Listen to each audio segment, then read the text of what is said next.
നമസ്കാരം. മലയാളി വാർത്ത ഇൻസൈഡിലേക്ക് സ്വാഗതം. അമേരിക്ക ഇസ്രായേൽ സഖ്യവും ഇറാനും തമ്മിലുള്ള യുദ്ധം തുടരുന്ന സാഹചര്യത്തിൽ ശത്രുത അവസാനിപ്പിക്കുന്നതിനും നയതന്ത്ര മാർഗങ്ങൾ തുറക്കുന്നതിനുമുള്ള ശ്രമങ്ങൾ തടസ്സപ്പെട്ട റിപ്പോർട്ടുകൾ പുറത്തുവരികയാണ്.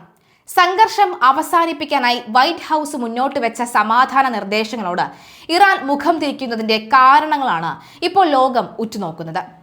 പശ്ചിമേഷ്യയിലെ യുദ്ധസമാനമായ സാഹചര്യത്തിൽ നയതന്ത്രപരമായ നീക്കങ്ങൾ മന്ദഗതിയിലാകും പ്രധാന കാരണങ്ങൾ. പരസ്പര വിശ്വാസമില്ലായ്മ, നേരിട്ട ചർച്ചകളിൽ ഏർപ്പെടാനുള്ള ഇറാന്റെ വിമുഖത എന്നിവയാണ്. ആശയവിനിമയത്തിനായി പാകിസ്ഥാൻ ഉൾപ്പെടെയുള്ള മൂന്നാം കക്ഷികളെ ആശ്രയിക്കേണ്ടി വരുന്നതും ചർച്ചകൾ വൈകാൻ കാരണമാകുന്നുണ്ട്. ആശയവിനിമയ ഉപാധികൾ നിരീക്ഷിക്കപ്പെടുമെന്ന ഭയത്താൽ ഇറാനിയൻ ഉദ്യോഗസ്ഥർ ഫോണുകൾ ഒഴിവാക്കുന്നതും സന്ദേശങ്ങൾ കൈമാറുന്നതിൽ വലിയ സുരക്ഷാ തടസ്സങ്ങൾ സൃഷ്ടിക്കുന്നുമുണ്ട്. മാത്രമല്ല, തങ്ങളുടെ പ്രതിരോധ അഭിമാനകരമായ നേട്ടമായി കാണുന്ന ഇറാൻ സമ്മർദ്ദത്തിന് വഴങ്ങിയിട്ടുള്ള യുദ്ധവിരാമത്തിന് തയ്യാറല്ലെന്ന ഉറച്ച നിലപാടിലാണ്. ഈ പ്രതിസന്ധികൾ കാരണം അമേരിക്കയുടെ പശ്ചിമേഷ്യൻ നയതന്ത്ര ശ്രമങ്ങൾ വലിയ വെല്ലുവിളിയാണ് നേരിടുന്നത്. യുദ്ധം തുടരുമ്പോഴും പ്രശ്നപരിഹാരത്തിനായി നയതന്ത്ര മാർഗങ്ങൾ തേടാൻ തങ്ങൾ തയ്യാറാണ് എന്ന് അമേരിക്കൻ സർക്കാർ പലതവണ സൂചിപ്പിച്ചിട്ടുണ്ട്. യുറേനിയം സമ്പുഷ്ടീകരണം നിർത്തലാക്കുന്നതും മറ്റ് സൈനിക പ്രവർത്തനങ്ങൾ അവസാനിപ്പിക്കുന്നതും ഉൾപ്പെടെയുള്ള 15 പോയിന്റുകൾ അടങ്ങിയ ഒരു സമാധാന നിർദ്ദേശമാണ് US ഒടുവിലായി ഇറാനു വേണ്ടി പങ്കുവച്ചത്. എന്നാൽ ഈ നിർദ്ദേശം ഏകപക്ഷീയമാണെന്നാണ് ഇറാന്റെ വിമർശനം. യുദ്ധം ആരംഭിച്ചതിനു ശേഷം ഉന്നതതലത്തിൽ നേരിട്ടുള്ള അമേരിക്ക ഇറാൻ ചർച്ചകൾ പുനരാരംഭിച്ചിട്ടില്ല. അതുകൊണ്ട് തന്നെ ഇരുപക്ഷത്തിനും ഇടയിൽ സന്ദേശങ്ങൾ കൈമാറുന്നതിനായി USഉം പങ്കാളികളും പാകിസ്ഥാൻ, തുർക്കി, ഈജിപ്ത്, ഒമാൻ തുടങ്ങിയ മൂന്നാം കക്ഷി രാജ്യങ്ങളെയാണ് ആശ്രയിക്കുന്നത്. നയതന്ത്രപരമായ പ്രവേശനം നിഷ്പക്ഷതയുള്ള ഈ രാജ്യങ്ങൾക്ക് ആശയവിനിമയ പാതകൾ തുറന്നുപിടിക്കാൻ കഴിയുമെന്നാണ് പ്രതീക്ഷിക്കുന്നത്. എന്നാൽ യുദ്ധശ്രമങ്ങൾ തുടരുന്നതിനും അമേരിക്കയുടെയും സഖ്യകക്ഷികളുടെയും നടപടികൾക്ക് സൈനികമായി മറുപടി നൽകുന്നതിനാണ് ഇറാൻ നിലവിൽ മുൻഗണന നൽകുന്നത്. ആക്രമണങ്ങൾ നേരിട്ടുകൊണ്ടിരിക്കുമ്പോൾ ചർച്ചയ്ക്ക് വരില്ല എന്ന് ഇറാനിയൻ നേതാക്കൾ പരസ്യമായി പ്രഖ്യാപിച്ചിട്ടുണ്ട്. സമമല്ലാത്തതോ അടിച്ചേൽപ്പിക്കപ്പെട്ടതോ ആയ ചർച്ചകളിലൂടെയല്ല, മറിച്ച് സ്വന്തം നിബന്ധനകളിലൂടെ മാത്രമേ യുദ്ധം അവസാനിക്കൂ എന്ന് ഇറാന്റെ നേതൃത്വം വിശ്വസിക്കുന്നു.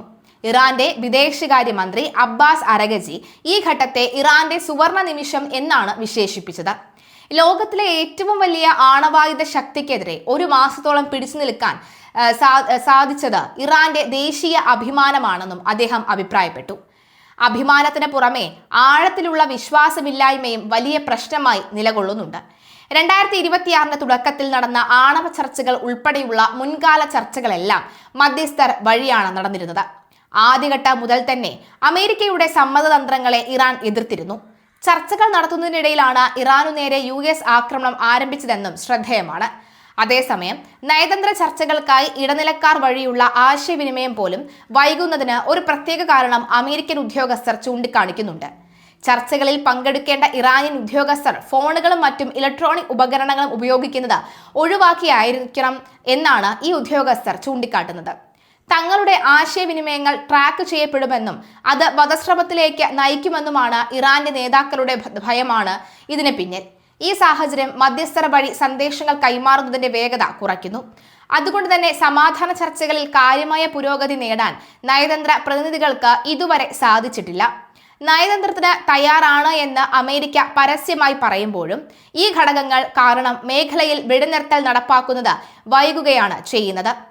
പശ്ചിമേഷ്യയിൽ യുദ്ധഭീതി വർദ്ധിപ്പിച്ചുകൊണ്ട് ഇറാൻ അമേരിക്ക കരയുദ്ധത്തിന് ഒരുങ്ങുന്നുവെന്ന റിപ്പോർട്ടുകൾക്കിടയിൽ സജ്ജരായി ഇറാൻ.